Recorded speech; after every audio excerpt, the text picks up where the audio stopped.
ჩვენი მოსაზრებები, პოლიტიკური მოსაზრებები ძალიან განსხვავებული იყო მაშინ. თქვენ ქართული ოცნების მხარდამჭერი იყავით, ხო? კი. მე ამ ხელისუფლების პირობებში გარკვეული ბოლოს თანამდებობაც მეჭირა აჭარის პროფესიული კავშირების გაერთიანების თავმჯდომარე ვიყავი 4 წლის განმავლობაში.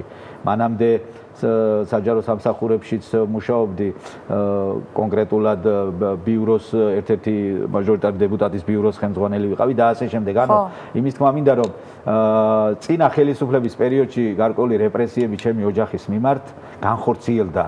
მეც სამსახურიდან დამითხოვეს, ჩემი ძმაც, ჩემი და მოსამართლე იყო სამსახურიდან დაითხოვეს და გარკვეული წლების განმავლობაში, ვიდრე ის ხელისუფლება იყო, აი პროკურატურაში მქონდა ძალიან ხშირი ვიზიტები, მრავალსაათიანი და ეს ჩემში ისე იყო დალექილი, რასაც არ უმტყუნებ ეხლაც ძალიან ბევრში არის დალექილი, რომ აი თქვენ ოღონდის არ იყოს და ეს იყოს და ზვიადის პოზიცია იყო სულ რომ აი ის იყო წავიდა და აღარ არის. ეხლა რომ არის იმას ის შევაფასოთ, სწორია, არასწორია, კარგია, სასიკეთოა,